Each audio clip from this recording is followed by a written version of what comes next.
J'étais si heureuse de rencontrer enfin les parents de Pete. Nous approchions déjà la maison et ses parents nous ont rejoints sur le seuil. Quand je me suis approchée un peu plus près, j'ai pu voir leur visage. Oh mon Dieu, ce sont ces mêmes personnes pour lesquelles j'ai accepté de devenir mère porteuse et de porter leur enfant. Bien sûr, Pete ne savait rien. J'ai dû faire cela pour payer le traitement de ma jeune sœur. Milana avait besoin d'une greffe de rein en urgence. Les médecins ont promis de faire de leur mieux. Mais il fallait que je trouve l'argent. Nos parents étaient morts depuis longtemps et il n'y avait personne d'autre pour nous aider. Mais le montant était énorme. Où pourrais-je trouver une telle somme? J'étais désespérée. J'ai passé toutes les journées à chercher du travail et je suis soudain tombée sur une annonce concernant la recherche d'une mère porteuse pour un couple de personnes âgées. On m'a proposé beaucoup d'argent pour cela. Cela devrait suffire. Je me suis fait tester, j'ai subi quelques procédures et très vite le médecin m'a dit « Vous êtes enceinte ». Je ne pouvais pas croire que j'avais fait ça, mais j'étais prête à tout pour sauver ma sœur. Quand mes parents sont partis, nous étions toutes seules. Nous avons promis de s'entraider et de rester ensemble. J'ai reçu un montant important à l'avance et j'ai immédiatement apporté l'argent à la clinique. Je n'ai rien dit à mon petit ami Pete. J'avais peur qu'il me quitte tout de suite. Et donc, il n'a pas remarqué. J'ai dû mentir en disant que je partais pour un an, en dehors de la ville, pour me préparer à l'université. Il semblait y croire. Pete était mon premier amour. Je voulais l'épouser. Et maintenant, il me présentait à ses parents. C'était tellement excitant. Autant pour une connaissance. Qui aurait cru que je portais un enfant pour eux? J'ai dit à Pete que j'avais eu une intoxication alimentaire. J'ai fait demi-tour et je suis rentrée chez moi en courant. Soudain, le téléphone a sonné. C'était Pete. Je me suis préparée au pire. Mais il a dit qu'il comprenait que cela devait être excitant de rencontrer les parents du futur mari. Puis, il a ajouté que ce n'était probablement pas la meilleure manière de faire connaissance, car ils ont récemment eu une grosse dispute avec lui parce qu'il traînait toujours très tard, et ses parents étaient inquiets et dormaient mal.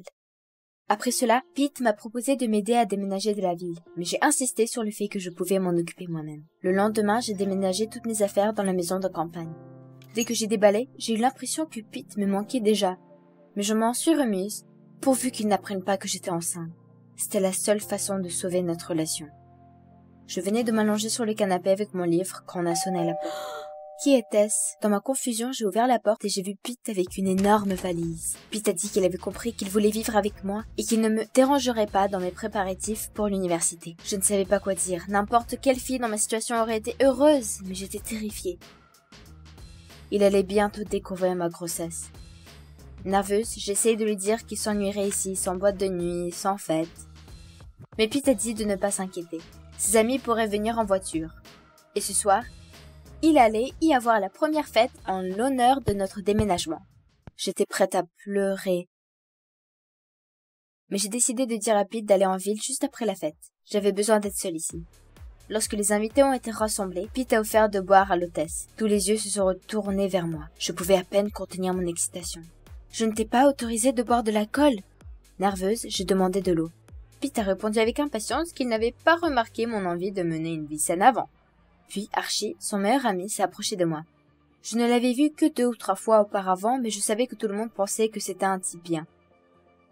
Et Archie avait aussi de l'eau dans son verre. Il a dit que pour être de bonne humeur et s'amuser, on n'avait pas besoin de boire. Mais Pete a intervenu et a dit qu'il savait comment m'empêcher de me morfondre. Il avait apporté ma nourriture indienne préférée avec lui. Mais l'odeur du curry m'a rendue malade et j'ai immédiatement couru aux toilettes. À mon retour, Pete m'a dit avec colère « Qu'est-ce qui ne va pas ?» J'ai hésité et il s'est retourné, partant vers ses invités. Ce n'était certainement pas le moment de parler de mon désir d'être seule. Pete était déjà en colère contre moi. Mais le bon moment pour envoyer Pete au loin n'est pas venu. Au fil des jours, mon estomac a continué à grossir et mes hormones ont transformé mon humeur en montagne russe. Un matin, je me suis réveillée dans un état terrible. Mes jambes étaient enflées et j'avais mal à toucher mes seins. Et puis j'ai vu un message manqué sur mon téléphone. C'était de Pete. N'oublie pas, c'est l'anniversaire de mariage de mes parents. L'appel est à 19h. J'espère que cette fois-ci la connaissance se fera. Merde. J'ai promis d'y aller. Cette fois, je ne pouvais pas m'en tirer. Je devais donc m'assurer qu'ils ne me reconnaissent pas. En désespoir, j'ai mis un vieux chandail bien large. J'ai attaché un foulard sur ma tête et j'ai mis des lunettes de soleil. Pete est revenu et m'a regardé fixement. Est-ce que j'allais porter ça? Mais je me suis empressée de répondre qu'il n'y avait pas le temps de changer. Les parents de Pete se sont regardés bizarrement pendant tout le dîner. Est-ce qu'ils m'ont reconnu après tout? Et à la fin, sa mère a dit qu'ils avaient de bonnes nouvelles, qu'ils allaient bientôt avoir un enfant. Pete était stupéfait. Il ne comprenait pas comment cela était possible à son âge. Mais sa mère a bégayé qu'il avait trouvé une excellente mère porteuse et qu'elle portait déjà son futur frère ou sa future sœur. Ouf. Alors, ils ne se sont pas rendus compte que c'était moi. Et puis Pete a fait une remarque en riant que seuls des idiots accepteraient de porter l'enfant de quelqu'un d'autre pour de l'argent. Mais il savait quoi? J'ai cru qu'il avait tort et retenant à peine mes larmes, j'ai couru dans la rue. Pete m'a rattrapé et m'a dit qu'il était enfin fatigué de mes caprices. Tu sais, on ferait mieux de se séparer et de faire une pause l'un de l'autre, a-t-il dit. Quoi? Pete a ajouté qu'il voulait rester avec son ami Archie, le gars de la fête, pendant une semaine. Ça m'a fait mal d'entendre ça, mais c'était peut-être encore mieux, parce que si nous rompions, Pete ne verrait pas mon estomac grossir. À la maison, Pete a fait ses bagages et est parti immédiatement. Archie l'attendait devant la maison. Je suis allée prendre un bain pour me détendre. Puis j'ai entendu un bruit dans le couloir. Pete était-il revenu? Toutes mes affaires étaient dans la chambre. Il allait voir mon ventre. J'ai mis une robe de chambre et j'ai décidé de me faufiler dans le salon. J'ai essayé de bouger le plus silencieusement possible, mais je pouvais à peine bouger mes jambes gonflées. Et puis j'ai vu Archie, l'ami de Pete, debout devant moi, stupéfait. Il m'a expliqué maladroitement que Pete avait oublié sa chemise et lui a demandé de la ramasser pour ne pas me voir. Il a regardé mon ventre. Il était parfaitement visible sous la robe. Bon sang, il allait le dire à Pete maintenant. Je me suis sentie étourdie par la peur et j'ai commencé à tomber. Archie a immédiatement couru vers moi et m'a aidé à m'asseoir sur le canapé. Des larmes me sont montées aux yeux. Archie, je ne voulais décevoir personne. Et puis j'ai dit que je portais l'enfant de quelqu'un d'autre pour sauver ma sœur. Après cela, Archie a fixé un point pendant longtemps et s'est tu. Je n'aurais pas dû en parler. Mais ensuite, il a prononcé les mots qui m'ont fait frissonner. Il a dit que si quelque chose arrivait à son proche, il ferait aussi tout pour l'aider. Puis Archie a remarqué que mes jambes étaient très enflées. Il a dit que lorsque sa mère était enceinte de son petit frère, il lui faisait souvent des massages. Il a proposé de m'aider. J'étais stupéfaite, mais j'ai accepté. Mes jambes me faisaient vraiment très mal. Et juste au moment où Archie a commencé à me masser, j'ai entendu « Qu'est-ce qui prend autant de temps à Archie ?» Et soudain, Pete était dans la pièce. Dans un élan de rage, il a crié qu'il n'était pas le moins du monde, surpris que je lui trompais déjà. « Pete, attends, tu t'es trompé !» Je croyais que le monde s'était écroulé. Que se passerait-il maintenant? J'ai continué à appeler Pete pendant la semaine suivante, mais il semblait m'avoir bloqué. J'étais dans un état terrible, mais je savais que je devais me ressaisir. Au moins pour le bien de ma sœur Milana. J'essayais de sortir du lit, puis j'ai entendu des bruits de pas en bas. Pete? Mais c'était encore Archie. Il m'a apporté un sac entier de fruits. Je lui ai demandé pour Pete. Était-il encore en colère contre moi? Puis Archie m'a pris ma main et m'a dit que je n'avais pas besoin de Pete. Tout ira bien. Et Archie s'occuperait de moi. Mais Pete s'est trompé. Je ne l'ai pas trompé. Je ne faisais que porter un bébé pour ma sœur. Et cela faisait si longtemps que je ne lui avais pas rendu visite à l'hôpital. Et soudain, Archie a dit. Alors qu'est-ce qu'on attend? Allons-y. J'étais triste en pensant que Pete n'avait jamais été aussi intéressé par elle. Pete disait toujours « Tu dois changer » et m'invitait à une autre fête. J'ai accepté et Archie et moi sommes allés à l'hôpital. Et ce n'est qu'en entrant dans la chambre que j'ai vu que ma petite sœur avait enfin retrouvé la raison. Mais le médecin, debout à côté du lit de Milana, m'a dit de ne pas être trop heureuse. L'état de Milana est instable et le nouvel organe risque de ne pas s'établir. Mais le principal, c'est qu'elle était déjà réveillée. Archie et moi avons reçu visite à Milana presque tous les jours. Tout semblait bien se passer. Elle allait rapidement mieux. Au début, j'étais un peu inquiète de la façon dont ma sœur allait accepter Archie, mais il semblait qu'ils s'entendaient rapidement. Ils ont passé des heures ensemble à discuter de bande dessinée et à dessiner un maquillage de super-héros. J'étais si heureuse. J'étais surprise de voir que je semblais m'attacher à Archie moi aussi. Un jour, nous revenions de l'hôpital et Archie m'a demandé de passer dîner dans un café. J'ai hésité car c'était le café préféré de Pete. Je ne savais pas quoi faire, mais je pensais que toute cette histoire avec Pete était du passé et j'ai quand même accepté d'y aller. Et dès que nous avons commandé, Archie, embarrassé, a dit qu'il m'aimait beaucoup depuis longtemps. J'étais confuse. Mais Archie a ajouté qu'il ne pouvait pas l'admettre à cause de Pete. J'ai senti mes joues rougir, et à ce moment, j'ai vu Pete entrer dans le café. Il avait le bras autour d'une blonde. Comment a-t-il osé? Puis j'ai reçu un message sur mon téléphone. C'était de l'hôpital. Le médecin a écrit que le rein ne s'était toujours pas établi, que Milana avait besoin d'urgence d'un nouveau donneur. J'ai essayé de me lever et soudain j'ai senti que mon os semblait se rompre. Le sol s'est à nouveau effondré sous mes pieds et je suis tombée dans l'obscurité. Je me suis réveillée à l'hôpital. Archie était introuvable et le bébé non plus. Et Milana? Mon Dieu, qu'est-ce qui se passe? Mais la porte s'est ouverte et les parents du Pete sont rentrés, acclamant, serrant un petit paquet de bébés sur leur poitrine. Le médecin m'a également remis une sorte d'insigne de super-héros. C'était l'insigne préféré de Milana. Qu'est-ce que cela signifiait? Le médecin a dit que ma sœur s'était déjà remise de la deuxième opération et a même demandé à me passer ce badge en signe de gratitude. Je n'ai rien compris. On a réussi? Quand ont-ils trouvé le donneur? Le médecin m'a regardé avec surprise et m'a dit que c'était mon ami qui avait donné son rein. Archie?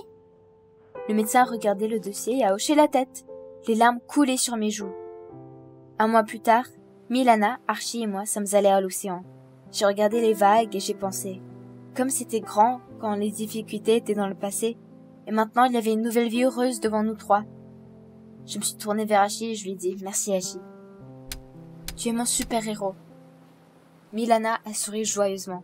En fait, la fille à laquelle j'ai donné naissance s'appelait Milana. Nous lui rendons parfois visite avec toute la famille. Vous avez aimé la vidéo? Abonnez-vous et soutenez la chaîne. Merci. Je me suis rapidement enfermée dans ma chambre pour envoyer un SMS à mon bien-aimé, Carlos. Dans 1 heure, je m'enfuirai de cet orphelinat. Carlos a écrit qu'il me retrouverait à la frontière du Mexique. Mais il devrait prendre beaucoup de risques et les flics pourraient le rattraper à tout moment. J'étais en train de faire ma valise à la hâte quand la nounou est entrée dans la chambre. « Tu as été adoptée, » dit-elle solennellement. « Prépare-toi.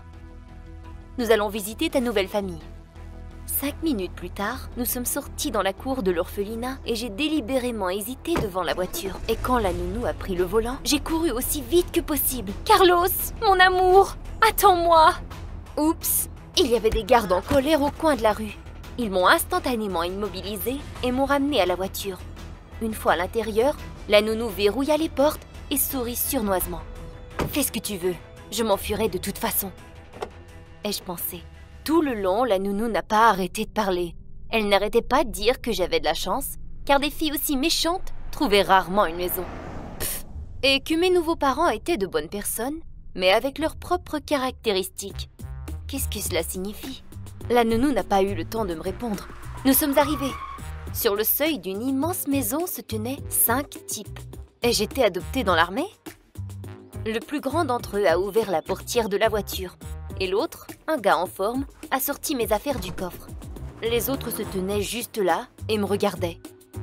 La nounou est immédiatement partie et je suis restée seule parmi cette bande de gars. Nous nous sommes présentés. Phil et Pete se sont avérés être un couple adorable et en même temps, mes nouveaux parents. Et les 3 autres gars étaient leurs enfants adoptifs. Oh là là! J'ai besoin de sortir de cette maison de fous. J'ai essayé avec désinvolture de prendre mon sac de Papa Pete, mais il a dit qu'il apporterait mes affaires dans ma chambre. Phil a demandé mon passeport et a ajouté qu'il gardait tous les documents de la famille dans un coffre-fort. Je ne voulais pas donner mon passeport. Comment pourrais-je traverser la frontière sans lui? Mais Papa Phil avait l'air très sévère et je ne voulais pas discuter. Je suis désolée, Carlos. Je ne pense pas pouvoir m'échapper aujourd'hui. Puis, le déjeuner m'attendait. La table de la cuisine était déjà dressée. Dès que je me suis assise, Mickey, le plus petit des frères, a immédiatement commencé à me bombarder de questions. « Oh, laisse-moi tranquille! Si mon passeport n'avait pas été emporté, je serais maintenant dans les bras de Carlos sans écouter ces conneries. » Le frère du milieu, le geek Richie, m'ignorait et regardait son téléphone. L'aîné des garçons, Stan, m'a regardé pendant un long moment. Puis a dit avec moquerie que j'étais le seul ici à ressembler à un vrai homme. Quoi? Je lui ai donné le doigt. Mais j'ai accidentellement retourné mon assiette. J'ai sursauté brusquement de mon siège et prétendu que Stan m'avait beaucoup offensé. Puis, je suis rapidement allée dans ma chambre. Après avoir fermé la porte, j'ai immédiatement appelé mon cher Carlos. Il était juste furieux et a crié qu'à cause de moi, il a failli se faire prendre par les flics à la frontière. J'ai supplié son pardon pendant 10 minutes. Finalement, Carlos a cédé et m'a donné une dernière chance, dans 2 jours. Mais il a également ajouté que si je ne venais pas là-bas, tout était fini entre nous. Mes parents sont entrés sans frapper et j'ai à peine réussi à cacher mon téléphone. Après eux sont venus Stan et Richie. Les frères ont immédiatement commencé à s'excuser pour leur comportement pendant le dîner. J'ai fait semblant de les avoir pardonnés. Et puis, je leur ai redonné le doigt. Stan eut un sourire approbateur, puis tout le monde partit. Mais quelques minutes plus tard, Richie est revenu. Il était seul. Il a laissé échapper qu'il n'avait pas vraiment honte et que je n'étais pas le bienvenu ici. Je veux m'enfuir d'ici moi-même, au Mexique. Richie réfléchit un moment et dit qu'il m'aiderait juste pour se débarrasser de moi. Ah oui? Richie a dit que c'était simple. Nous devions juste faire sortir les parents. Mais c'était pour le petit Mickey. Il était le favori des gens et savait tout sur eux. Le lendemain matin, j'ai trouvé Mickey dans la cour arrière et il était très heureux de me voir. Mais dès que je lui ai parlé de mon plan avec Richie, Mickey a fondu en larmes et a dit qu'il ne me laisserait pas partir. Petit Mickey, es-tu amoureux? J'ai essayé de le serrer dans mes bras, mais il s'est retourné. Mon petit Mickey, si tu m'aides, je vais te donner un bisou sur la joue. Il rougit et me demanda avec embarras si je mentais, puis je l'ai embrassé sur le front. Considère cela comme une avance. En soupirant, Mickey a dit que ses parents voulaient aller à un concert ce week-end, mais tous les billets étaient épuisés. Il pourrait photographier des copies de ces billets.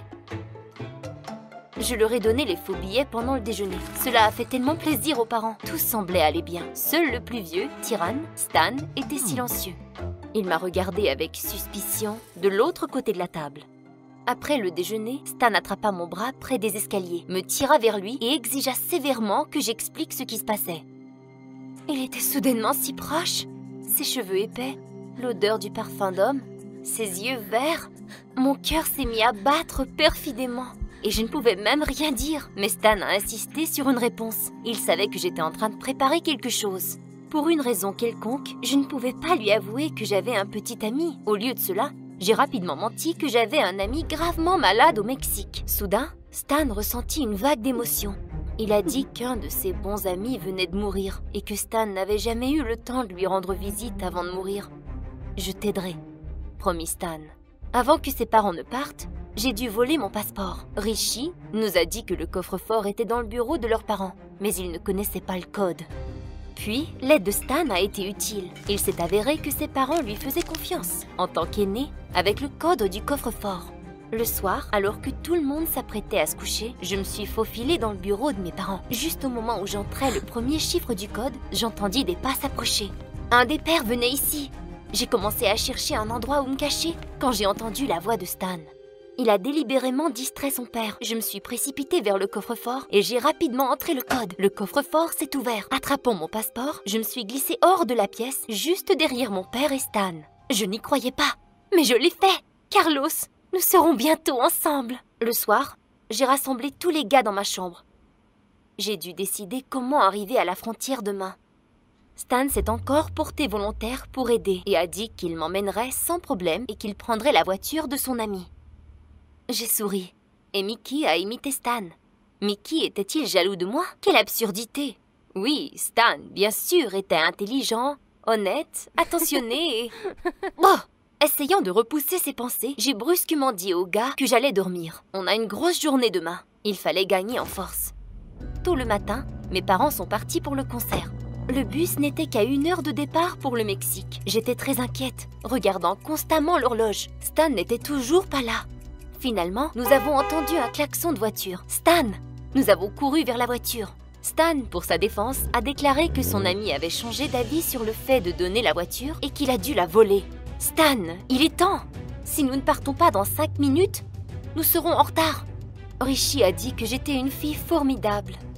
Le petit Mickey passa son bras autour de mon cou et murmura que je n'irais nulle part sans mon passeport. Que voulait-il dire? Puis, Mickey a montré la poubelle. Mon passeport y gisait, déchiré en petits morceaux. « Mickey, qu'as-tu fait? Ils ne me laisseront pas traverser la frontière maintenant !» Les larmes ont jailli de mes yeux. Richie a immédiatement pris son téléphone et a déclaré qu'il avait trouvé un point où les documents étaient rarement vérifiés. Le bus part dans 10 minutes. J'ai immédiatement sauté dans la voiture de Stan et nous sommes partis. Je n'avais jamais conduit aussi vite. Mais nous l'avons fait. À l'arrêt de bus, Stan m'a serré si fort dans ses bras que j'ai arrêté de respirer pendant 1 seconde. C'est à ce moment-là que Carlos m'a appelé. Merde, je me suis détournée et tenu le téléphone contre mon oreille. Mon amour, Je t'attends. Où es-tu » provenait du téléphone. Stan semblait tout entendre. Sans répondre à Carlos, j'ai abandonné l'appel. « Stan, tu vois ?» Mais il était clair sur son visage qu'il comprenait. J'ai commencé à expliquer, mais il m'a interrompu et m'a dit d'aller au bus, immédiatement. Avec des sentiments mélangeants, je suis montée dans un bus rempli de Mexicains. J'ai soudain réalisé que très bientôt, je serais dans un pays étranger avec un homme que je ne connaissais à peine. Qu'est-ce que je faisais? Le bus se déplaçait lentement.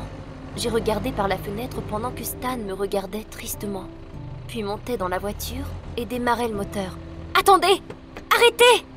Le conducteur a freiné brusquement. J'ai couru par les portes. Des larmes coulaient sur mon visage alors que je courais aussi vite que possible vers la voiture de Stan. Il ne savait pas ce qui se passait. Alors il est sorti sur la route et je lui ai fait un gros câlin. « Stan, je n'ai pas besoin d'aller au Mexique.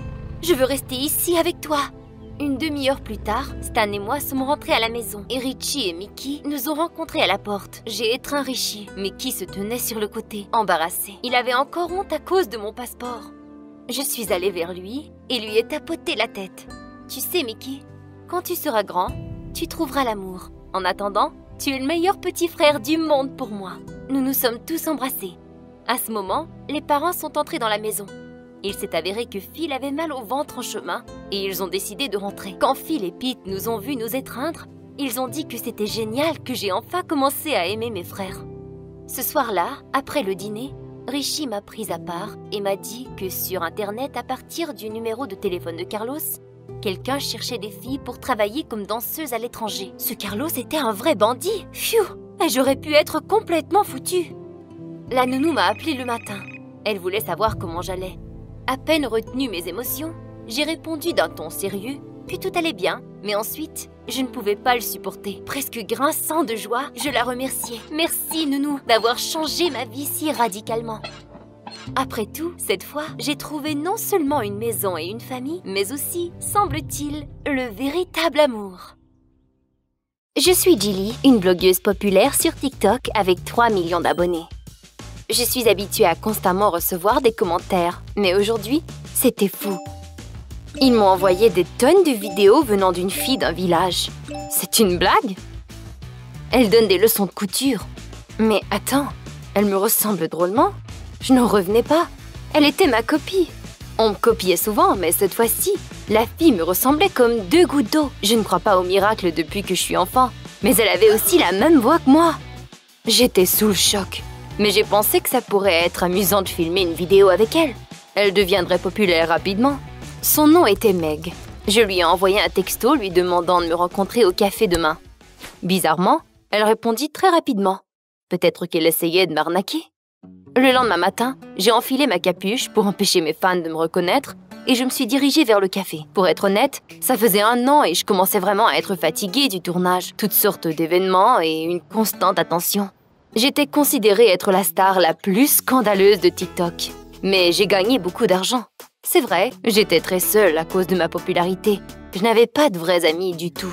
Et parfois, je voulais redevenir une personne ordinaire, qui n'avait pas besoin de suivre les tendances et regarder les nouveaux films toutes les 5 minutes, et d'avoir peur d'être photographiée sous un mauvais angle. En regardant autour de moi constamment, je suis entrée dans le café. Je me sentais mal à l'aise. J'avais l'impression qu'elle allait me poser un lapin. Puis, j'ai aperçu Meg, à la table au fond. Waouh! Elle me ressemblait tellement. Meg m'a envoyé la main. Mais en m'approchant, j'ai réalisé qu'elle avait un nez pas comme le mien et qu'elle avait des grains de beauté partout sur son cou. Meg a immédiatement dit qu'elle m'admirait beaucoup et que mon audience augmentait à la seconde. Elle voulait devenir une star de l'internet depuis longtemps et être aussi cool que moi. Tu sais, Meg, la popularité c'est bien, mais être blogueuse n'est pas aussi facile que ça en a l'air. Et puis, j'ai eu une idée. Et si Meg et moi changions de place? Elle me remplacerait pour mes fans? Et je pourrais enfin vivre une vie paisible? J'avais pris ma décision et j'en ai informé Meg. Elle a hésité un moment, puis elle a dit qu'elle ne pourrait jamais faire des TikTok aussi cool que moi et que mes abonnés le remarqueraient tout de suite. Allez, ça va fonctionner! Tu n'as qu'à te présenter à quelques fêtes sympas. Je vais même tout payer pour toi. Tu n'as pas à t'en faire. Meg était silencieuse, et puis elle a dit qu'elle était d'accord, parce qu'elle avait besoin d'argent. J'étais si heureuse. Mon sosie travaillerait pour moi. Cool! Tout ce que j'avais à faire était de changer les vêtements de Meg. Elle devait avoir l'air présentable. Alors, j'ai amené Meg magasiner. Je devais lui trouver un accoutrement flamboyant. Elle était si perdue qu'elle disait oui à tout. Au magasin, je lui ai dit que sa tâche première l'attendait ce soir. Elle avait besoin de se rendre à la fête au manoir. Signer quelques autographes, sourire, et c'est tout. J'en avais marre de ça déjà. Bientôt, Meg avait l'air d'une célébrité. Elle entra dans un taxi, et puis moi, je suis rentrée chez moi. Pour la première fois depuis longtemps, j'étais seule et je pouvais me prélasser dans mon appartement. Mais je n'ai pas été aussi chanceuse. Meg s'est fait taguer dans un paquet de photos. D'après les commentaires, j'ai perdu la tête. Les fans ont écrit que Meg s'était fait remplacer aujourd'hui. Il y avait environ 500 commentaires. Et je continuais de lire. Jilly est gentille aujourd'hui. Elle n'a pas été méchante avec personne. Et plein d'autres comme ça. Quand Meg est revenue, je me suis immédiatement ruée sur elle et lui ai demandé pourquoi elle avait été si gentille. Mais tout ce qu'elle pouvait dire était qu'elle était enchantée par cette vie. À la fête, elle s'était fait offrir de devenir le visage officiel d'une marque de cosmétiques et elle avait fait quelques photos. Quoi ? Meg, tu es folle! Tu as des grains de beauté qui recouvrent tout ton cou et moi j'en ai aucun. Mes fans découvrent toujours n'importe quel petit détail. J'ai immédiatement supprimé toutes mes photos sur Instagram révélant mon cou. Et j'ai publié une photo de Meg. Laissons les fans penser que j'ai des grains de beauté sur ma nuque. Le lendemain matin, mes fans continuaient d'admirer la nouvelle moi et aimaient les photos à la fête. Le plan avec Meg fonctionnait encore. Je pouvais encore me reposer. Mais ce n'était pas si facile. Je devais toujours être sur mes gardes. Je ne pouvais pas me faire voir quand Meg était à un événement. Une fois, je suis allée voir un film. Je venais de mettre mes lunettes 3D quand deux filles sont arrivées près de moi et m'ont demandé comment Jilly pouvait être au cinéma 5 minutes après avoir publié une photo au spa. Je leur ai dit qu'ils avaient tout faux et rapidement j'ai couru par la sortie de secours. Les fans m'ont regardé d'un air soupçonneux. Mais après cela, j'ai eu peur de sortir et j'ai passé la plupart de mon temps à la maison. Je ne voulais pas que quelqu'un me reconnaisse à nouveau. Mais après 2 semaines de repos, je me suis terriblement ennuyée. Je m'occupais habituellement de cela par un seul moyen. J'ai organisé une séance en direct sur TikTok. Je me suis préparée, j'ai mis une nouvelle robe serrée et j'ai allumé ma caméra. L'ambiance était super. Mais soudain, une vague de commentaires haineux ont défilé. Je ne comprenais pas ce qui se passait. Mes fans adorés ont commencé à écrire que j'étais méchante et que j'avais l'air grosse dans cette robe. Un crétin a écrit qu'il m'avait vue à la fête hier et que j'étais beaucoup plus gentille et beaucoup plus belle. En panique, j'ai éteint ma caméra. Ce n'est que moi. Vous avez toujours aimé mon sarcasme. Après cela, des milliers d'autres fans se sont désabonnés de ma chaîne. Quelle connerie! Comme ça, ils préfèrent petite Meg à moi? Je suis sûre que vous allez vous lasser d'elle éventuellement. J'ai appelé Meg et lui ai dit que nous ne rigolions plus. Meg devait venir ici et faire le prochain vidéo en direct. Je ne pensais pas qu'elle pourrait faire mieux que moi. Mais au moins, je n'aurais pas à écouter toute cette haine. Meg m'a demandé mon mot de passe TikTok. Juste au cas où elle aurait besoin de faire une vidéo en direct dernière minute. Avec réticence, je lui ai donné l'information. D'accord, je changerai mon mot de passe dans 1 semaine, quand mes fans voudront que je revienne. Chaque soirée, Meg faisait la vidéo en direct et je la visionnais. L'audience devenait de plus en plus grosse. Et je ne comprenais pas ce qui se passait. Chers fans, mais vous êtes imbéciles ou quoi? Je devais faire quelque chose. Alors, le soir de la vidéo suivante, je l'ai fait enfiler une robe hideuse. Elle ne pourrait définitivement plus jouer le rôle de la petite princesse. J'attendais avec impatience les commentaires méchants. Mais tout d'un coup, Meg a été inondée de compliments. Du genre, dans cette robe simple, elle est encore plus belle. Elle a finalement arrêté de jouer à la poupée. La soirée était ruinée. Mais plus tard, j'ai reçu un appel du courrier. Il avait un cadeau pour moi, de la part d'un de mes fans. Bon, finalement, quelqu'un avait encore toute sa tête. Je venais tout juste de sortir un tout nouveau téléphone intelligent de sa boîte quand Meg est entrée dans la pièce, l'a pris de mes mains, en disant qu'il lui appartenait. Mais quoi? Meg a dit qu'elle fréquentait mon ex, un rappeur très cool, depuis quelques semaines maintenant. Et il lui envoyait des présents. Je n'y croyais pas. Puis, Meg m'a montré une photo d'elle en train de s'enlacer avec lui, faisant le doigt d'honneur à un fan. C'était mon petit geste à moi. Je ne pouvais plus tolérer ce qui se passait. J'ai perdu la tête et lui ai dit de sortir de ma vie. Je n'avais plus besoin de son aide. Meg était perplexe et a ajouté que des petites poupées stupides comme moi ne méritaient pas d'être populaires. Elle avait toujours su qu'elle pourrait être mieux que moi. Et elle avait fait ses preuves. J'étais complètement sous le choc. Quel front! Je ne pouvais même pas rétorquer. Et Meg quitta, triomphante. J'ai compris une seule chose. J'aurais dû dire la vérité aux fans dès le début. J'ai rapidement filmé une vidéo exposant mon cou et je m'apprêtais à la publier sur TikTok. Vous voyez, la vraie Jill n'a pas de grain de beauté sur son cou. Je me préparais à répondre à tous les commentaires quand j'ai réalisé que je n'avais plus accès à mon compte. Mais qu'est-ce qui se passe? Le mot de passe était incorrect. J'ai écrit à Meg et lui ai demandé de me redonner accès à mon compte. Mais elle m'a envoyé un petit bonhomme sourire pour se moquer de moi. C'était la goutte qui faisait déborder le vase. Comment pouvait-elle faire cela? C'est moi, Jilly, pas elle. Et puis, le téléphone sonna. Ha! Meg est enfin revenue à la raison. Mais la voix au téléphone m'a poliment rappelé de ne pas être en retard pour la remise du prix blogueur de l'année. Ça commençait aujourd'hui à 18 h. Est-ce que c'était une arnaque? C'était la première fois que j'entendais parler de ça. Mais ils ont dit qu'ils m'avaient téléphoné il y a une semaine. Et puis, j'ai réalisé. Meg était au courant. Elle voulait obtenir le prix pour elle. J'ai raccroché le téléphone en panique, me cherchant une robe. Je devais devancer cette petite garce. Phew! La cérémonie n'avait pas encore commencé. Je me suis ruée vers les coulisses. Mais quand j'ai ouvert la porte, Meg était déjà assise là, dans ma chaise. Je m'attendais à ce qu'elle soit en furie. Mais soudainement, Meg s'est mise à pleurer et m'a supplié de ne pas dire la vérité. Elle a promis qu'elle ne prendrait plus ma place et qu'elle me respecterait. Meg était revenue cette gentille fille docile. Et pour un instant, je me sentais mal pour elle. Je suis allée la voir pour la calmer, mais soudain, elle empoigna ma main. Mais que diable se passe-t-il? J'ai essayé de résister, mais elle ne me lâchait pas. Elle a dit que c'était entièrement grâce à elle que j'allais gagner le prix. Après cela, elle m'a tirée vers les toilettes. « Mais qu'est-ce que tu fais ?»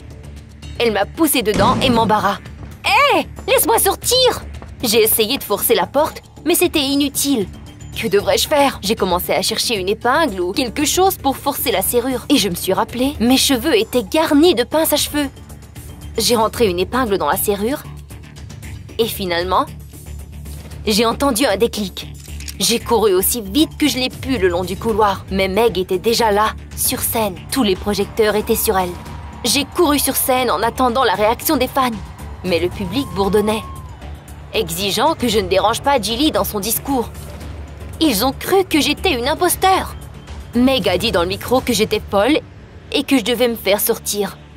Les gardes étaient déjà à mes trousses.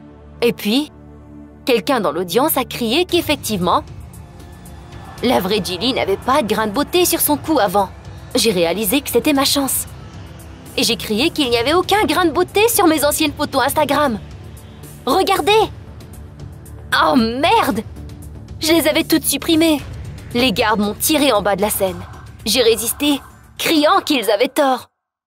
1 minute plus tard, les médecins m'ont donné une injection. Graduellement, mes yeux ont commencé à se fermer. C'était en m'endormant que j'ai réalisé tristement. Votre vie vous appartient. Elle ne se déroule qu'une seule fois. Et vous devez la vivre par vous-même. Vous devez rester vrai. Sinon, vous pourriez devenir votre propre sosie. Je suis sorti en courant de l'appartement et je me suis précipité dans les escaliers avec ma valise. La robe courte était sur le point de s'arracher, et les talons hauts pouvaient me faire casser les jambes. Mais les flics étaient déjà sur le pas de la porte. Je les ai croisés dans les escaliers. J'ai prié pour qu'ils ne me découvrent pas. L'un d'eux s'est arrêté et m'a dit qu'une fille aussi mignonne devait sortir d'ici le plus vite possible, et a couru après les autres pour attraper un dangereux criminel, c'est-à-dire moi. Parti. Ils ne m'ont pas reconnu, je m'appelle Joe depuis 20 ans. Mais maintenant je suis la beauté rouquine Maria. Et non, je n'ai pas changé de sexe. En fait, mes associés m'ont dénoncé aux flics. Alors j'ai dû me déguiser, j'ai sauté dans le premier taxi qui m'a conduit à la gare. 1 heure plus tard, le train m'emmenait dans une petite ville, où j'avais prévu de prendre la fuite avec une valise pleine d'argent. J'étais assis dans la voiture et je m'endormais déjà, quand soudain le contrôleur est apparu dans l'allée. Il a fixé mon faux passeport pendant si longtemps que les autres passagers ont commencé à me regarder aussi. Je transpirais à cause de la tension dans cette robe moulante, mais j'ai essayé de sourire gentiment. Finalement, le contrôleur s'est exclamé que je ressemblais à une actrice, même le grain de beauté sur ma joue est le même. Bien sûr, j'ai copié son image. Le soir, je suis arrivé dans une ville de l'arrière-pays. Dès que je suis descendu du train, un homme longiligne s'est précipité pour prendre ma valise. J'étais prêt à le frapper. Mais ensuite j'ai réalisé qu'il essayait juste d'aider une jolie femme, je lui ai juste donné la valise, et il s'est immédiatement enfui. Le temps que j'enlève mes chaussures, l'ordure avait disparu, tout est parti.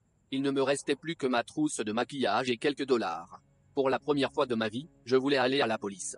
Mais c'était une mauvaise idée, j'ai dû passer la nuit à la gare.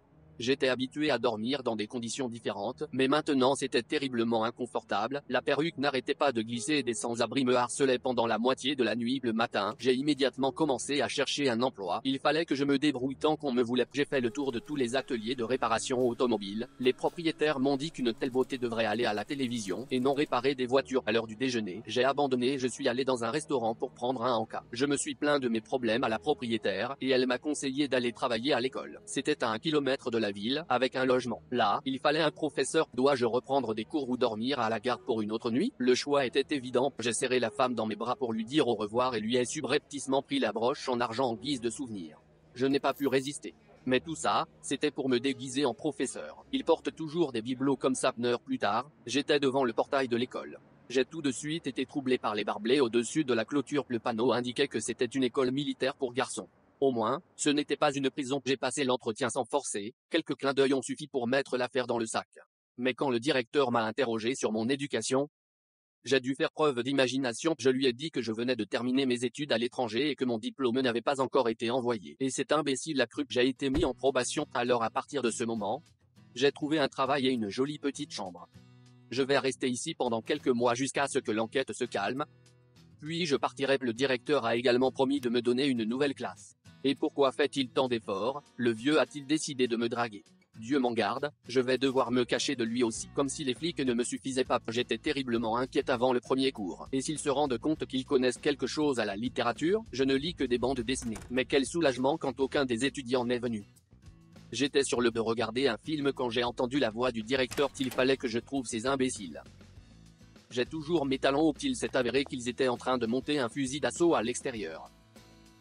Je leur ai pris l'arme et l'ai rapidement assemblée, en racontant une histoire folle sur l'esprit du soldat qui s'est installé dans le fusil. Pendant ce temps, un type en costume de sport est venu nous voir. Il s'est avéré être le professeur d'EPS local, Tom. Il m'a regardé avec un sourire si désagréable que j'ai voulu le frapper. Mon Dieu, pourquoi tout le monde dans cette école est-il si intéressé à me voir?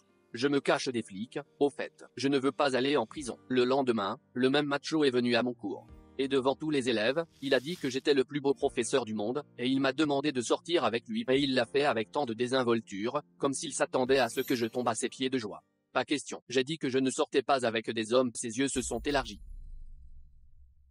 Mais qu'est-ce que j'ai dit? Les enfants ont éclaté de rire. C'était gênant, mais mes cours étaient tout simplement géniaux.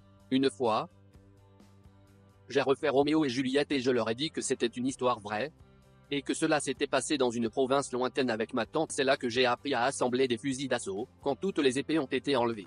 Les garçons étaient ravis, ils ont appris des poèmes par cœur. Je crois que je commençais à aimer travailler comme professeur, mais Tom ne pouvait pas se calmer. Dans la salle à manger, il m'a apporté un gâteau en forme de cœur. Devant les autres professeurs. C'était tellement frustrant. Je l'ai fait tomber par terre et j'ai dit à Tom que je n'étais pas une femme qui me donnait de fichus gâteaux.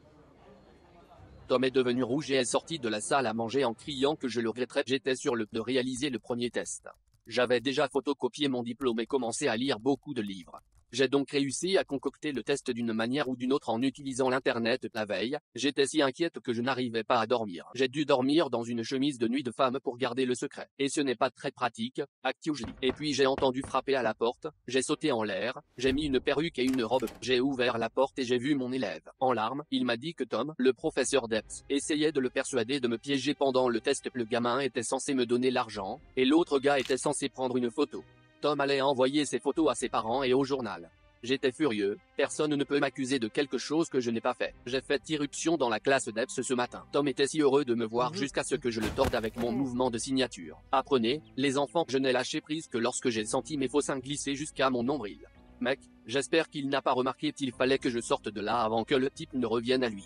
Mais à partir de ce moment, j'ai été pris de court. Et s'il avait compris et qu'il allait me dénoncer, comme j'étais terrifié quand les flics sont arrivés à l'école le lendemain. Ils ont rassemblé tous les professeurs et leur ont donné des prospectus avec une photo de moi étant encore Joe. Tom a regardé le prospectus pendant très longtemps, puis il m'a jeté un coup d'œil. Au revoir, les enfants. Je dois partir d'ici. Je venais de prendre cette décision. Lorsque le directeur m'a surpris dans le couloir et dans le bureau, le vieil homme a commencé à dire des bêtises en disant qu'il avait fait une demande de concours en mon nom afin de recevoir une subvention à l'avenir. C'est pourquoi il était si gentil avec moi. Il voulait détourner de l'argent avec mon aide. Pas question. Je ne participe plus à cela. Je ne veux pas passer ma vie à porter des vêtements de femme et à me cacher des flics. J'ai gentiment donné le signal au directeur et je suis parti. Je ne travaillerai plus dans cette école de toute façon. Le dit homme va me dénoncer, c'est sûr, j'ai dû m'enfuir le plus vite possible. Une surprise désagréable m'attendait dans la pièce, le grand homme était là, tenant mon passeport. Des choses étaient éparpillées. J'ai essayé de dire quelque chose, mais Tom a retiré ma perruque et m'a tendu le dépliant avec mon visage dessus. Il était inutile de le nier, mais je l'ai supplié de ne pas me dénoncer parce que j'aimais vraiment ce travail et que je voulais commencer ma vie avec une ardoise propre. Mais Tom m'a juste regardé. Dans ses yeux, j'étais un criminel pathétique. Il a jeté ma perruque et est parti. Les flics se sont encore présentés à l'école ce soir-là. Je pensais qu'ils étaient venus pour moi, mais ils sont passés devant moi dans le bureau du principal. Il a été arrêté pour fraude financière. Quel soulagement! J'ai donc eu le temps de convaincre Tom de ne pas me dénoncer. Juste au moment où cette pensée m'est venue à l'esprit, Tom s'est approché de moi. Il s'est avéré qu'il était ravi de la façon dont je l'ai assommé. Et comment? C'est une ruse secrète de la mafia italienne. Il a promis qu'il ne me dénoncerait pas si je lui expliquais la technique. Vous pouvez tout faire pour avoir l'esprit tranquille. J'étais malade et fatigué de trembler à chaque pas. Je voulais être un professeur, pas un criminel en fuite, mais cela n'a pas fonctionné. Le propriétaire du café me l'a transformé en une foutue broche. Un sacré héritage. J'ai souhaité 100 fois que je ne veuille pas de cette babiole. Et la police est revenue à l'école. Ils sont entrés dans la classe et m'ont attaché juste devant les enfants. À la dernière seconde, j'ai retiré ma perruque et j'ai dit la vérité aux élèves, je ne pouvais pas laisser les flics le faire à ma place. Et me voilà, avec mon 3e mois de prison. Je n'ai pas changé d'avis sur le fait de devenir professeur, et quand je sortirai, je trouverai certainement un emploi à l'école. Mes anciens élèves ne m'ont pas oublié, ils me rendent visite et m'apportent même des colis. J'ai hâte de sortir d'ici. Et puis je promets d'arrêter avec les crimes. Et les robes de femmes. C'était la pire journée de ma vie. Moi, maman et papa étions en cours. Ils étaient en train de se divorcer. Ma mère poursuivait mon père pour la moitié de ses biens et se trouva un autre homme. Mais comment pouvait-elle? Le jury chuchotait dans le dos de papa et le regardait de travers. Oui, il était spécial. Il était souffrant d'une maladie rare. À l'âge de 13 ans, il avait arrêté de grandir et il allait avoir l'air d'un adolescent toute sa vie. Il devrait avoir honte. Pour oublier ce cauchemar, nous sommes déménagés. Papa, malgré le fait que maman l'avait poursuivi pour la moitié de tous ses biens, continuait d'avoir du succès avec son commerce. Il est super. J'allais à une école privée qui se concentrait sur la littérature. Et bien évidemment, la première journée, un des enseignants a mélangé mon père pour un des étudiants. Elle nous engueulait comme si nous étions en train de sécher les cours. Le jour suivant, mon père a décidé de me faire plaisir. C'était presque Noël et il a acheté un superbe arbre de Noël avec de magnifiques décorations pour le hall de l'entrée de l'école. Cet arbre avait l'air d'une bijouterie sur un arbre. Quand l'enseignante Amber a vu le bel arbre de Noël, elle a immédiatement tout compris. Elle a commencé à s'excuser à papa de l'avoir confondu le jour d'avant. Eh bien, comme à l'habitude, mon gentil papa a fait une blague et a continué de jaser avec elle gentiment. Mon père n'est pas rancunier, c'est le moins que l'on puisse dire. Tu es chanceuse, Amber. Le souper de Noël approchait et papa a décidé d'appeler les invités sans me dire de qui il s'agissait. J'ai décidé de mettre la barre haute et de préparer ma recette spéciale, mon fameux jambon. La soirée serait fabuleuse, c'est certain. Mais je ne m'attendais vraiment pas à voir les invités qui sont arrivés. Amber se tenait devant notre porte avec un beau jambon dans ses mains. Est-ce que c'est une blague? Elle et papa se sont rapprochés quand exactement? Je voulais faire plaisir à papa avec mon fameux jambon. Mais il goûtait aussi en premier. Et il a même complimenté. La soirée était ruinée. Mais les cadeaux me remontaient toujours le moral. Près du feu, mon père me tendit un stylo très dispendieux que j'avais voulu depuis si longtemps. Mais je n'avais pas osé le lui demander. Super! Et Amber? Papa l'a invité à un concert. Non! Il semblait bien qu'il allait s'agir d'un vrai rencard. Plus tard dans la soirée, papa est allé au concert et n'est pas rentré du tout. Est-ce qu'il était resté avec Amber? Tôt le lendemain matin, papa est arrivé et m'a salué comme si de rien n'était et m'a emmené à l'école. Amber nous attendait dans le stationnement. Et puis, je l'ai aperçu rendre à papa sa montre. Ça y est, tout est confirmé maintenant. Je me suis tristement traînée jusqu'en classe. En rentrant, tout le monde ricanait. Il y avait un dessin de papa et Amber sur la grandeur du tableau. Il y avait une description qui lisait « L'enseignante a le béguin pour un jeune ». Alors comme ça, toute l'école était au courant. À cause de ses rendez-vous avec l'enseignante et son boulot, papa passait de moins en moins de temps avec moi.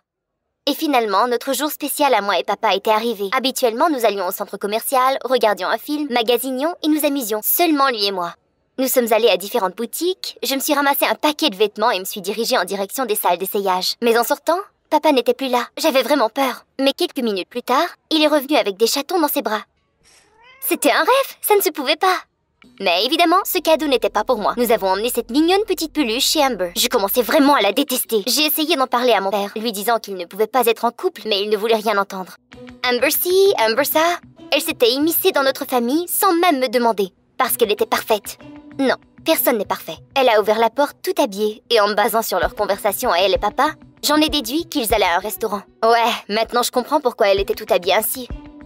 J'ai fait semblant de jouer à la bonne fille et j'ai même offert de garder le chat pendant qu'il serait au restaurant. Même si j'avais d'autres plans. Aussitôt que la porte s'est fermée, j'ai décidé de commencer à fouiner. Mais Touffu a commencé à miauler désespérément. Apparemment, il avait faim. Alors j'ai décidé de le nourrir et j'ai ouvert les armoires pour trouver à manger. Mais plutôt, j'y ai trouvé une boîte. C'était une collection d'avis de dettes. Waouh! Madame Miss Parfaite se noyait dans les dettes apparemment. Je me suis alors transformée en Sherlock Holmes et je suis allée dans la salle de bain. Il y avait un portable près de son lit. Je pourrais sûrement trouver quelque chose d'intéressant là-dedans. Bingo! Je suis tombée sur un message venant de la jolie Amber demandant à son amie si elle pouvait emprunter de l'argent. Mais qu'est-ce que c'est que cela? Une adresse internet pour le site du commerce à mon père? Te voilà! Mais tout à coup, j'ai entendu une voiture s'approcher à l'extérieur. Quand la porte s'est ouverte, il y avait seulement Amber. Papa a sûrement été appelé au travail. Je ne sais pas qui était le plus contrarié. Moi ou l'enseignante? Je dois admettre que Amber a bien joué son rôle. Elle m'a même offert de me reconduire chez moi. Elle n'arrêtait pas de parler pendant le tour de voiture. Et puis à la fin, elle s'exclama qu'elle aimait mon père. Mais quelle espèce de menteuse était-elle donc? J'étais totalement dégoûtée. Je me tournais et me retournais toute la nuit. Je ne me souviens pas être tombée endormie. Le lendemain matin, je me suis fait réveiller par l'odeur appétissante de crêpes. Je me suis ruée vers la cuisine sans même changer mon pyjama. Je n'ai pas vu mon père aussi heureux depuis des lunes. Lorsque je lui ai demandé à quelle heure il était rentré, il m'a dit que finalement il n'était pas rentré encore et qu'il avait passé la nuit avec Amber encore. Je lui ai dit que je savais qu'elle avait besoin d'argent et que c'est tout ce qu'elle voulait de sa part. Je voulais tout lui dire concernant les dettes et les emprunts. Mais il m'a brusquement interrompu. C'était la première fois que je voyais mon père aussi contrarié. Il a dit qu'il comprenait que j'étais peut-être jalouse de toute l'attention qu'il accordait à Amber et que j'avais inventé tout ça. Et m'a strictement dit de ne pas me mêler des affaires des adultes et des choses que je ne comprenais pas. Je ne pouvais pas retenir mes larmes. Mais papa, qu'adviendrait-il de toi? Il est redescendu sur terre et a commencé à parler un peu plus doucement. Mais je ne me suis pas adoucie. Je continuais de dire qu'elle essayait de l'arnaquer. Je venais tout juste d'aborder le sujet du message lorsque mon père me dit que moi et Amber devions apprendre à nous connaître davantage et que nous allions aller faire du paintball ensemble. Ah, super! Je suis tombée sur l'ex de Amber sur le terrain de jeu. Vous auriez dû voir le visage d'Amber à ce moment. Son ex a commencé à intimider mon père, le traitant d'enfant et de bébé. Mais quel ingrat! Amber lui a immédiatement répondu. Il rougit et il quitta. Pour une seconde, je la respectais presque. Mais seulement pour une seconde. J'avais vu toutes les évidences. Et puis, j'ai fait feu sur Amber, mais je l'ai accidentellement frappée dans la tête. Je ne l'avais pas fait exprès, mais elle quitta immédiatement. Nous sommes partis parce que papa était vraiment contrarié. Je me sentais mal et j'essayais de m'excuser, mais il m'a interrompu et m'a dit que je le décevais. Cela m'a fait mal.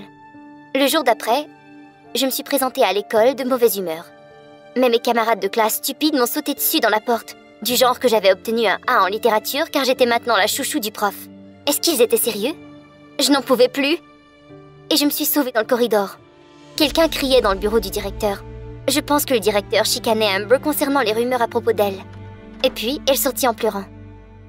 Elle est venue vers moi et m'a offert une trêve pour papa.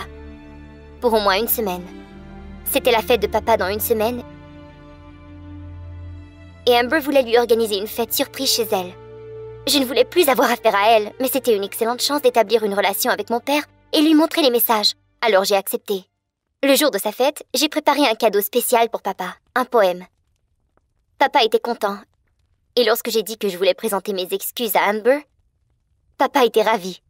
C'était une très grosse fête surprise. Amber avait invité les collègues de travail de papa et ses amis chez elle. Quand les avait-elle rencontrés? Et puis je me suis éclipsée pour aller trouver le portable avec la conversation. Je venais de l'avoir trouvé et je m'apprêtais à quitter lorsque je suis arrivée face à face avec Amber. Elle a vu que j'avais le portable en main et a immédiatement commencé à me disputer, disant que je ne pouvais pas fouiller dans ses affaires et bla bla bla. Eh bien personne ne t'a donné le droit d'introduire dans ma vie. Papa est arrivé en courant. Sans attendre une seconde de plus, j'ai montré la conversation à papa. Tu vois papa, je t'avais bien dit, tout ce qu'elle veut c'est ton argent. L'enseignante était rouge comme une tomate. Elle avoua qu'elle était endettée. Et elle a dit qu'elle ne voulait pas l'impliquer dans ses problèmes.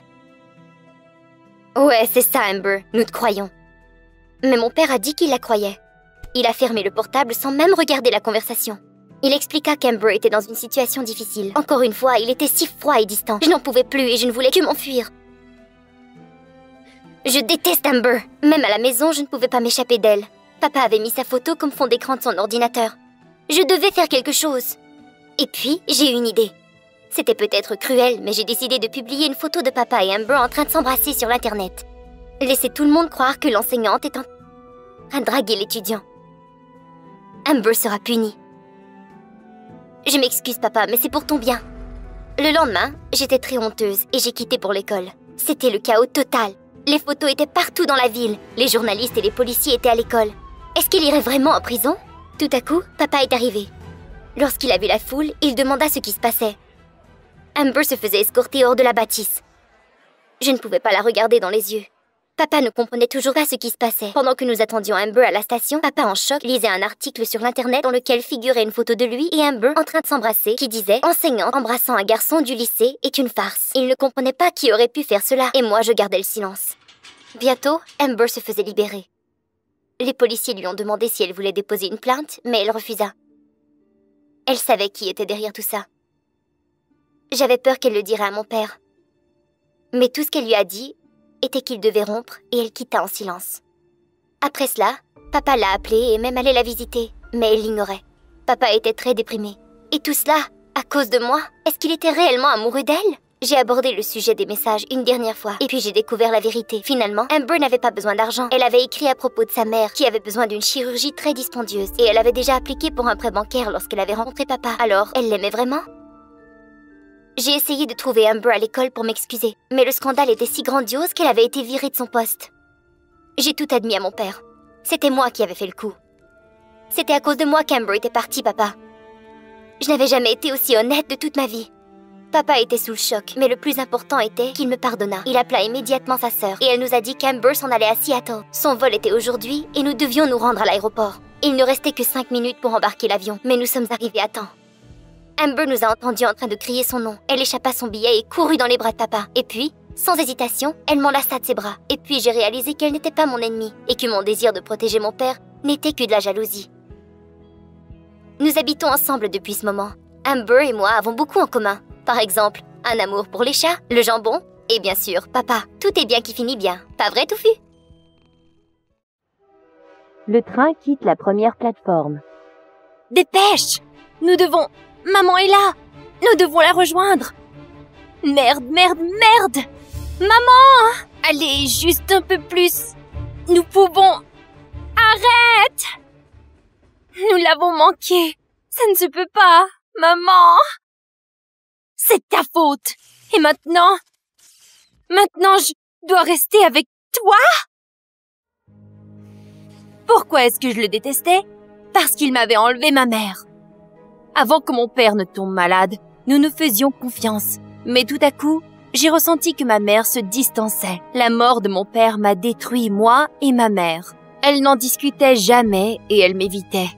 Ma mère se sauvait quelque part après le travail, disant qu'elle sortait avec ses amis pour se distraire. Mais quelque chose ne tournait pas rond. Pourquoi est-ce qu'elle se pomponnait pour ses amis de filles? Elle se connaissait depuis des années. La réponse est devenue mon pire cauchemar. Un soir, ma mère a emmené à la maison un sans-abri. En plus, elle a dit qu'il était son nouveau mari. J'ai presque tombé de ma chaise. Évidemment, ma mère a essayé tant bien que mal de le faire avoir l'air plus décent. Mais cela n'a pas vraiment aidé son cas. Elle nous a assis à la table et en rougissant, elle nous a avoué qu'elle fréquentait les bars après le travail pour calmer son deuil. Elle était sortie tard un soir, son téléphone n'avait plus de batterie et elle s'était égarée. Des gars l'importunaient et alors, Ray est apparu. Il leur a fait peur et puis il a appelé un taxi pour maman. Après cet incident, ils sont devenus très proches. Très proches? Mais qu'est-ce qu'ils pensaient? Même pas 6 mois après la mort de papa? Comment pouvait-elle être tombée amoureuse d'un homme sans abri? J'ai crié que ce foutu sans-abri ne remplacerait jamais mon père. Et je suis courue dehors en pyjama. Je suis allée retrouver mon amie Kate, mais elle a dit qu'elle ne pouvait pas me laisser rentrer. Ils avaient des invités et il n'y avait pas de place pour moi. Ah, quel bon ami! Il était proche de commencer à pleuvoir et j'avais froid jusqu'aux os et je me traînais dans la rue, mes larmes mêlées avec les gouttes de pluie. Alors, je suis arrivée à la station de train. Je suis rentrée à l'intérieur. Il ventait beaucoup et plusieurs personnes ont commencé à me regarder de travers. Lorsque minuit est arrivé, j'ai commencé à me sentir très inconfortable et juste la simple idée d'un bon chocolat chaud me rendait dingue. Je suis rentrée à la maison, mais je leur ai assuré que ce n'était pas pour longtemps. Ma mère prétendait que rien ne s'était passé. Et le sans-abri, je ne veux même pas l'appeler par son nom, m'achalait. Il a fait un déjeuner piteux le lendemain matin et il a essayé de discuter de l'école avec moi. Et ensuite, il m'a donné un sac dégoûtant, disant que c'était une robe de bon goût. Pfiou! Je lui ai dit que ce n'était pas trop mon style et qu'il devait arrêter de voler de l'argent de ma mère pour acheter des cochonneries. Et puis ma mère a perdu la tête et a dit qu'elle en avait eu assez, que nous allions tous aller en vacances près de l'océan. Elle avait déjà acheté les billets. Brillant! C'est exactement ce dont nous avions tous besoin. J'ai pensé à m'enfuir, mais j'étais inquiète pour ma mère. Je ne voulais pas la blesser. Elle n'avait pas l'air trop bien. Nous sommes tout de même partis en vacances et j'ai décidé d'ignorer le sans-abri pour ne pas causer un scandale. Et puis ma mère a commencé à parler de toutes sortes de merveilleux endroits que nous pouvions visiter.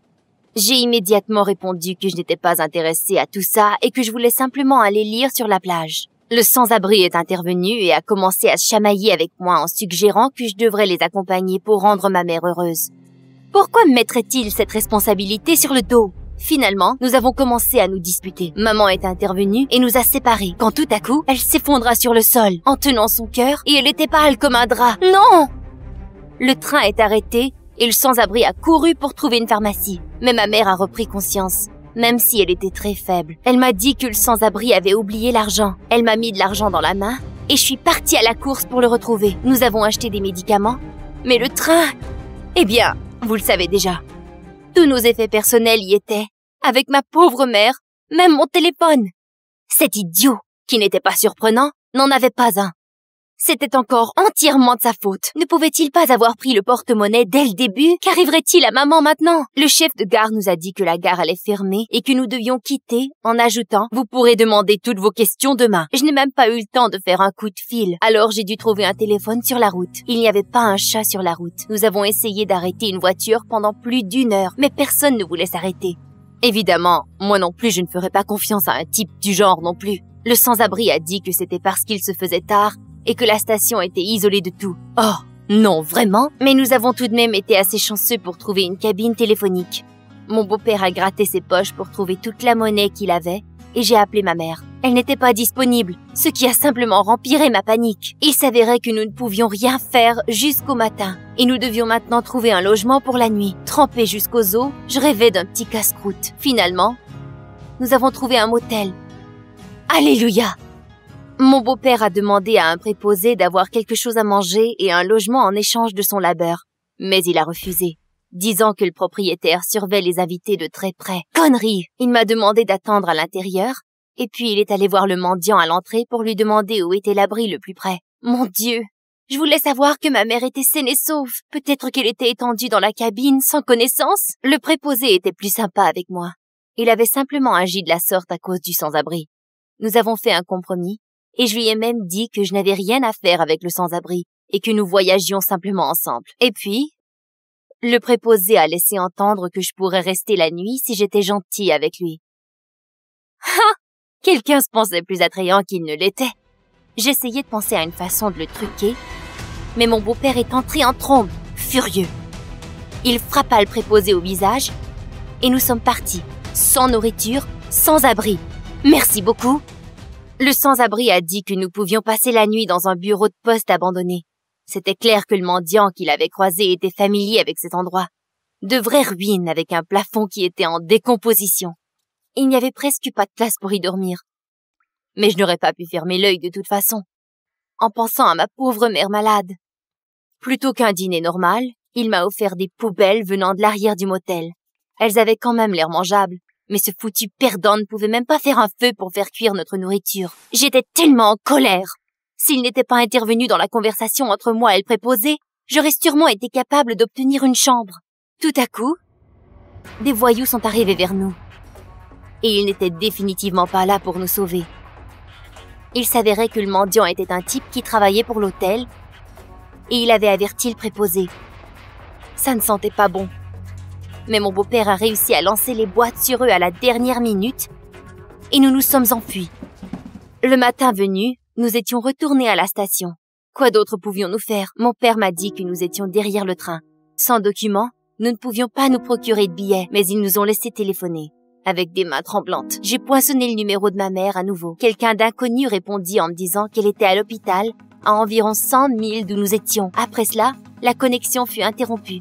Apparemment, son téléphone était mort. Oh mon Dieu, maman! Nous devions trouver une voiture tout de suite. Nous avons couru tout au long de l'autoroute. C'était une matinée très occupée sur la route et mon beau-père a été en mesure de faire arrêter un camion. Heureusement, le camionneur nous offra de nous amener à la ville. Mais c'était trop tôt pour respirer quoi que ce soit. Je pouvais sentir l'odeur de l'alcool dans le camion. Nous avons passé un homme sans abri et le camionneur a commencé à se plaindre que ces gens n'avaient pas de vie et qu'ils n'étaient que des rats qui prenaient avantage des travailleurs comme lui. Dieu merci, mon beau-père était silencieux. Mais après avoir entendu la phrase « bon à rien », il a abruptement dit qu'il n'était pas nécessaire de généraliser. Évidemment, le camionneur s'est fâché immédiatement et ils ont commencé à se disputer. Je l'ai prié de bien vouloir garder ses yeux sur la route, mais il était trop tard. Nous nous en sommes sortis avec quelques égratignures, mais le camionneur s'était heurté la tête et gisait là sans connaissance. Comment allions-nous retrouver maman maintenant? Je suis devenue complètement hystérique.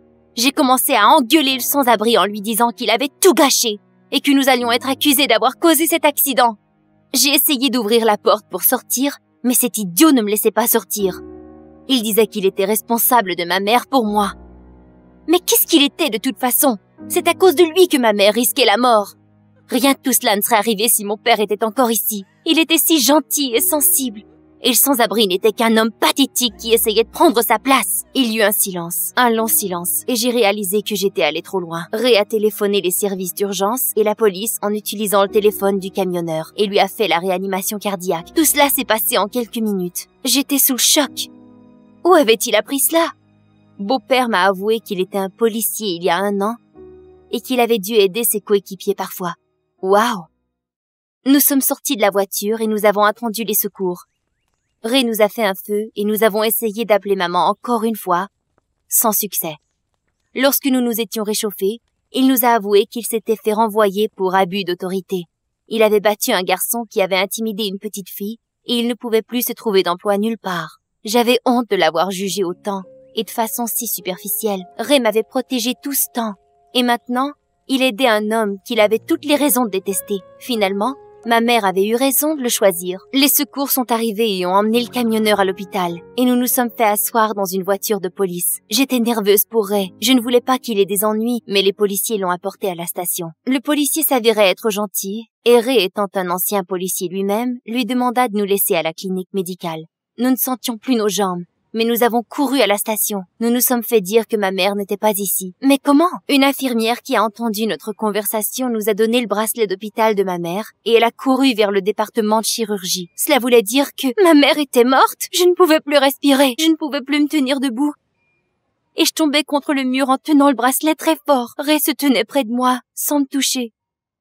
Mais après quelques minutes, il n'en pouvait plus. Il m'a pris dans ses bras et m'a promis que peu importe ce qui se passerait, il s'occuperait de moi, que j'étais comme sa fille maintenant. Et puis ma mère est apparue dans le couloir. J'étais abasourdie pour quelques instants, et puis après je me suis jetée dans ses bras. Ray nous a enlacés toutes les deux, et ma mère nous a dit qu'elle venait tout juste d'être libérée de l'hôpital, et qu'elle avait oublié son bracelet. Elle se sentait très bien, et son cœur allait bien. Ce n'avait été que le stress et la fatigue. J'étais heureuse de la voir en santé. Et pour la première fois, j'ai réalisé combien Ray l'aimait. Ma mère était très impressionnée que nous étions devenus amis pendant notre aventure. Je n'avais même pas remarqué que j'avais commencé à l'appeler Ray par son nom. Ma mère a dit que nous devrions encore aller en vacances ensemble. Mais à ce moment, Ray nous a surprises. Il a dit qu'on lui avait offert un poste à la station de police. Un des policiers lui a dit qu'il avait besoin de plus de types comme lui. Eh bien, finalement, tout s'est bien terminé pour lui. Nous étions d'accord de nous rencontrer lorsqu'il se ferait transférer de district par la station de police. J'étais un peu triste, mais j'étais heureuse que Ray avait finalement trouvé sa place à nouveau. Après tout, la vie n'est qu'une grande aventure.